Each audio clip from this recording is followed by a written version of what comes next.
Hey, good morning. My name is Denise Nicole Battle. If you are new to my channel, welcome. I'm so glad to have you here. I am starting this series called Opera for Us, where I break down traditional opera stories and tie them into Black storylines involving film, movies, TV shows, characters, and really to connect opera to the Black community. Hence the phrase Opera for Us. If you are new here, please like and share and comment here. Let me know what you think so far about the video. And I would love your feedback, any suggestions you have about other movies or stories that I reference in relation to the opera that I'm talking about today. Please feel free to drop it down below in the comments. Without further ado, let's get started. Today's opera that we're diving into is an opera entitled Treemonisha. That is tree, T-R-E-E, with the second syllable, Monisha, M-O-N-I-S-H. Like Moesha, but you just mix the N and the I, boom.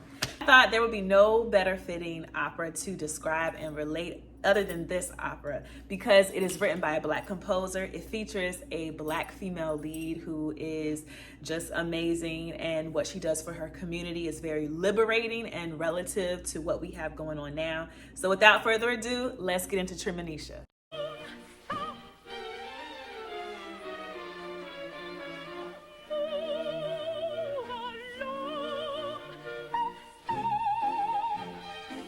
Also, short disclaimer, I do want to mention what I'm doing here are brief summarizations, brief abridged versions of either the opera or the movies that I'm relating to. Please continue to do your research. I have links in the description for you to check out the full opera, Houston Grand Opera's full production, in addition to storylines you can find about The Wiz. So without further ado, let's get into Treemonisha.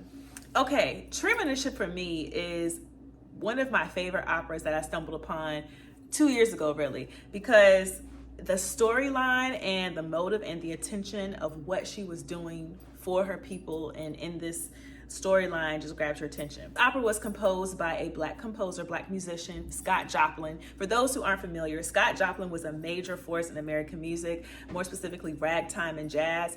And with this opera, he was able to combine not only ragtime, but spirituals and elements of opera, and to make this a dope masterpiece. So Treemonisha is about a woman who, at the turn of the century, let's say the end of the 19th century, she is adopted. She was found under a tree. So her parents were former slaves. Because of what was going on, they were going through a hard time. They didn't want their daughter to experience the same hardships they were going through. They placed her under a tree, had someone, pray that someone would adopt her in good standing. And so hence her name, Treemonisha.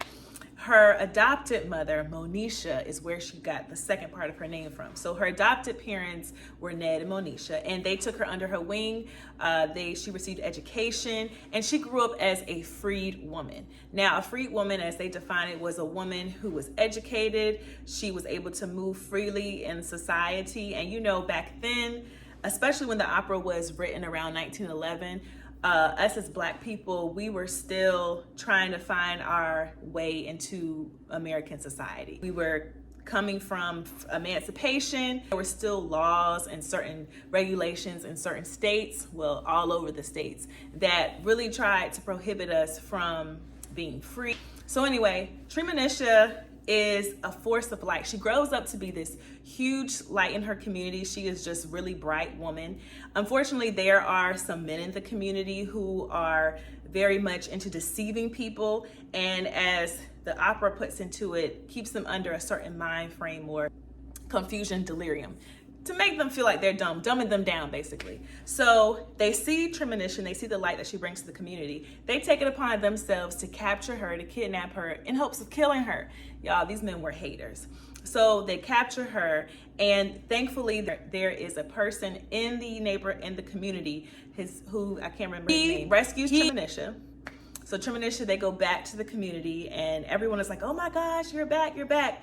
And Treemonisha is excited, but she's also seeing that, her people are still under this spell, under this mindset. So she tells them, look, you all, we have so much power within ourselves. Tap into that and know that you can become free. She did when she went back to her community. She still sees that the people are still in a certain mind state, like they don't understand the potential they have inside. She then pulls everyone together and basically educates them and enlightens them to tap inside of themselves and realize their own power. The men who capture her come back, and the village people are ready to, raise hell on them, call the goons up, let's go. But Treemonisha, being the dope woman that she is, because I don't know if I could have done it, she turns the other cheek. She forgives them for what they've done, and for not only kidnapping her, but for putting the community under a certain spell or mind state. And they become better within themselves. Their mindset becomes even sharper. And in turn, everyone is on the same playing field, this same mindset of self-empowerment, self-improvement, education, and ultimately freedom. So now that we've got Treemonisha and we talked about the breakdown, the storyline, the movie that I associate with is The Wiz, featuring Diana Ross, Michael Jackson, and other people. Oh, Richard Pryor and Lena Horne. It's a few other people I can't think of right off, but that storyline falls very much in line with Treemonisha, in my opinion. Dorothy was taken from her hometown in modern day Harlem, as we have it. The original Wizard of Oz, it was Kansas. But because, we Black and we make everything extra flavorful, directors or the people who wrote The Wiz, they decided to put a spin on Manhattan. And so Dorothy was seen with her family originally having Thanksgiving dinner. She was a little sad. We didn't know why. And she was a kindergarten teacher. So you could say she maybe felt complacent, whatever. So her and Toto, they get caught up in a storm, hurricane, what have you. So yeah, they leave Harlem and she gets captured. She gets taken into Oz. There she meets one of the bad witches. Again, I'm not gonna go into much detail because y'all know the story. But the reason how I relate the two is because Dorothy meets the Scarecrow, the Tin Man, Courage the Lion. And while they are going on this escapade, because each of them are seeking freedom or brains or whatever they feel as if they are missing on the inside, they are seeking to get from the Wiz. On their journeys, Dorothy, she really does amazing things for the community and for the people that she meets. And little does she know the impact that she is giving people and having them realize the power within themselves. Upon them meeting with the Wiz, who was Richard Pryor, they see that he's not who they thought that he was. He was made to be this big, powerful, scary man, and he's really a failed politician and just trying to put intimidation and fear. And so he gives Dorothy an assignment to kill, I think it's another bad witch. So she does that, frees some people, and Glinda the Good Witch, which was played by Lena Horne, reminds her of the power that she has within herself. And so she not only helps the community, but she also helps her friends, the Scarecrow, the Lion, the Tin Man, and the Wiz. And ultimately she gets back to Harlem. So I figured those two storylines, again, these were summarizations and abridged versions, but these two storylines are very similar in that they feature Black women really helping their community, helping their people, educating them, empowering them, Black liberation, Black history, Black essence. So that's all I have on Treemonisha and how I tie that to a Black movie/film, which is The Wiz, connected the storylines, and hopefully you all understand and can see the similarities. From this point on, I'm going to give you a homework assignment. I would ask you a request. If you can watch the full production of Treemonisha, it is in English. I have provided a link below. Educate yourself on the storyline, seeing Black people singing opera, Black people dancing, Black people coming together. That's what opera is about.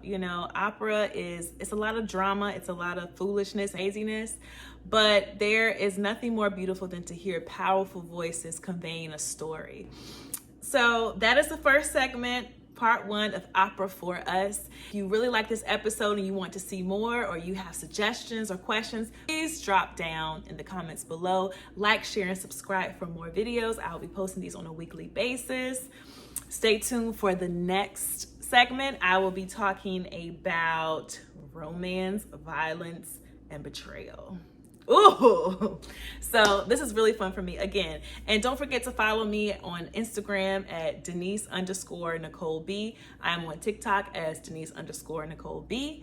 And I would just really appreciate if you just follow me and we can engage and you can give me your perspective. Most importantly, the goal here is to educate and expose and connect my people to opera by any means necessary. So I hope this video really touched you in a way that it made you curious and hopefully you want to find out more about opera. Any questions, please don't hesitate to contact me or drop questions or feedback in the comments below. Thank you so much. And tune in for the next segment of Opera for Us Part 2.